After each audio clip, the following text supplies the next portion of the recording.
Hey people, Namaste. Welcome back to Telugu Med channel.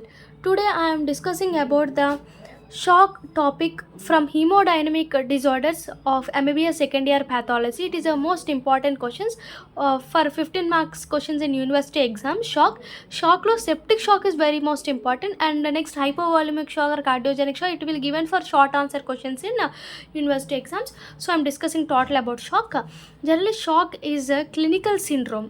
It is a clinical syndrome, not a. It is a only clinical syndrome that result in poor tissue perfusion. అది కరెక్ట్గా tissue perfusion లేకపోవడం వల్ల tissue perfusion అనేది ఉండదు, అంటే oxygen ఇలాంటివి ఏమీ ఉండవు అన్నమాట. టిష్యూ పర్ఫ్యూజన్ ఉండదు. Clinical syndrome is defined as clinical syndrome that result in poor tissue perfusion. షాక్లో ఏమైందంటే పూర్ టిష్యూ పర్ఫ్యూజన్ ఎలా అవుతుందంటే ఆక్సిజన్ న్యూట్రిషన్ అనేది కరెక్ట్గా జరగదు. Poor oxygen and nutrition to the cells, it leads to hypoxia, hypoxia leads to ischemia, ischemia leads to infraction, infraction leads to necrosis, necrosis leads to cellular depth, cellular depth leads to organ death, organ death whole body failure, it leads to depth. In this shock it will happen. So it is a clinical syndrome it that results in poor tissue perfusion. Next, classification causes pathogenesis. Classification means there are three types of shocks. There are hypovolemic shock, septic shock, cardiogenic shock. జనరల్గా hypovolemic షాక్లో ఏముంటాయంటే haemorrhage, trauma, dehydration, surgery, burns. Septic షాక్లో gram positive, gram negative. Gram positive means exotoxic shock, gram negative means endotoxic. Exotoxic బయట కాబట్టి example staphylococcus, streptococcus aureus, Staphylococcus. Next, gram positive, this is. Gram negative is endotoxic means example Haemophilus E. coli. Next, cardiogenic shock means deficiency in emptying, deficiency is filling, outflow obstruction. ఇప్పుడు ఎంప్టైటింగ్ బయటికి వెళ్ళడానికి కరెక్ట్గా లేకపోయింది అనుకో, deficiency అయిందనుకో, it leads to MIR arrhythmias. Deficiency of filling, కరెక్ట్గా fill అవ్వలేదు, it లీస్ట్ to cardiac tamponade. Outflow obstruction, బయటికి కరెక్ట్గా అవుట్ఫ్లో అవ్వకుండా అబ్స్ట్రక్ట్ అయిపోయిందంటే దానికి అది లీడ్స్ టు ఎంబాలిజం లేదా tension, pneumothorax. Other types of shock ఉన్నాయి, ట్రామాటిక్ షాక్, న్యూరోజెనిక్ షాక్. ఇప్పుడు ఇది classification. Next, causes and pathogenesis. Generally pathogenesis అంటే ఎప్పుడైతే హైపోవాల్యూమిక్ షాక్ వచ్చినా, సెప్టిక్ షాక్ అంటే ఏదైనా సంథింగ్ బ్లడ్కి ఏమైనా అయితే ఏమైందంటే decreased effective circulation of blood volume యొక్క సర్క్యులేషన్ తగ్గిపోవడం వల్ల వీనస్ రిటర్న్ టు హార్ట్ తగ్గిపోద్ది, decreases. Then it leads to decrease in cardiac output. If cardiac output decreases, it leads to supply of oxygen will be decreased, it leads to anoxia or hypoxia is same meaning. It leads to inflammatory mediators, it leads to shock. ఇది pathogenesis మాట. ఇప్పుడు first ఒక్కొక్క దానికోసం చెప్తా. Hypovolemic షాక్లోని first haemorrhage, trauma. Haemorrhage అంటే ఏదైనా accident అయినప్పుడు మనకి బ్లడ్ వాల్యూమ్ లాస్ అయిపోతుంది. అలా ట్రామా వచ్చినప్పుడు, ఏదైనా దెబ్బలు తగిలినప్పుడు, డిహైడ్రేషన్ అయినప్పుడు, సర్జరీస్, బర్న్స్ అప్పుడు మనకి బ్లడ్ వాల్యూమ్ అనేది డిక్రీజ్ అయిపోతుంది అనమాట. సో హైపోవాల్యూమిక్ షాక్ అనేది 5 marks for short answer question for university exams. Pathogenesis of hypovolemic shock అంటే హైపోవాల్యూమిక్ అంటే decreased blood volume is common shock.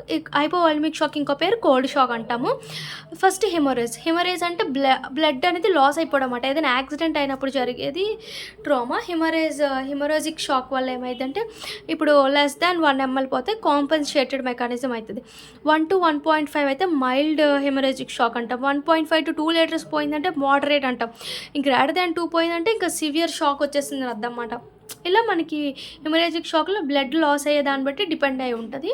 అయితే జనరల్గా సిమ్టమ్స్ ఏంటి ఇలా హైపోవాల్యూమిక్ షాక్లో ఏమంటే, హైపోవాల్యూమిక్ షాక్లో ఏమైందంటే కార్డియాక్ అవుట్పుట్ తగ్గిపోతుంది. వాల్యూమ్ డిక్రీజ్ అయిపోవడం వల్ల ఎలా రాస్తానంటే వాల్యూమ్ డిక్రీజ్ అయిపోయింది. వాల్యూమ్ డిక్రీజ్ అయిపోవడం మళ్ళీ ఇదే ప్యాథోజెన్సిస్ మాట. చూడండి, ఇక్కడ నుంచి ఇక్కడికి వేసానంటే వాల్యూమ్ తగ్గిపోతుంది, వీనస్ రిటర్న్ తగ్గిపోతుంది, cardiac output, supply, anoxia, inflammatory shock, ఇదంతా మళ్ళీ సేమ్ హైపోవాల్యూమిక్ షాక్కి పెట్టేసి సిమ్టమ్స్ రాస్తారు. ఏంటంటే decreased cardiac output. Cardiac output తగ్గిపోవడం వల్ల హార్ట్ రేట్ పెరిగిపోద్ది, బీపీ తగ్గిపోద్ది, decreased urine output. Heart rate పెరిగిపోవడాన్ని ట్రాకికార్డియా అంటాం, బీపీ తగ్గిపోవడాన్ని హైపోటెన్షన్ అంటాం, యూరిన్ అవుట్పుట్ తగ్గిపోవడాన్ని ఆలిగూరియా అంటాం. ఇంకా మెంటల్ స్టేటస్ కూడా ఆల్టర్నేషన్ అయిపోతూ ఉంటుంది. ఇవి సిమ్టమ్స్ మాట. జనరల్గా 3 స్టేజెస్ ఉంటాయి ఈ యొక్క హైపోవాల్యూమియా అనేది. Mild hypovolemia, moderate hypovolemia, severe hypovolemia. ఇప్పుడు 20% ఆఫ్ వాల్యూమ్ లాస్ అయింది అనుకో, జనరల్గా heart rate mild tachycardia normal BP మాత్రం నార్మల్గా ఉంటుంది. మోడరేట్ హైపోవాలిమియా 20-40% పోయిందనుకోండి, supine position, erect position. Supine పొజిషన్లో ఉన్నప్పుడు ట్రాకికార్డియా నార్మల్ బీపీ, కానీ ఎరెక్ట్ పొజిషన్లో ఉన్నప్పుడు బీపీ తగ్గిపోద్ది, హైపోటెన్షన్. జనరల్గా ఇక్కడ బీపీ నార్మల్, ఇక్కడ BP normal in supine, but in erect పొజిషన్లోనే BP decreases.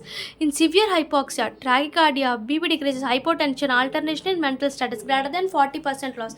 This is the short answer question. Hypovolemic shock is short answer question for university exams. Next is cardiogenic shock.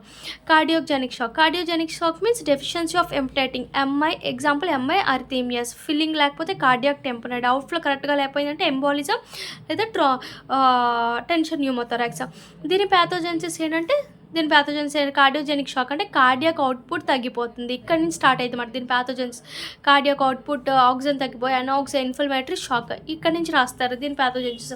ఇప్పుడు ఏమైందంటే, ఇది volume అయితే నార్మల్గా ఉంటుంది. Cardiogenic shock ఇంకో పేరు normal వాల్యూమ్కి, volume అంతా నార్మల్గా ఉంటుంది కానీ కార్డియాక్ అవుట్పుట్ తగ్గిపోద్ది.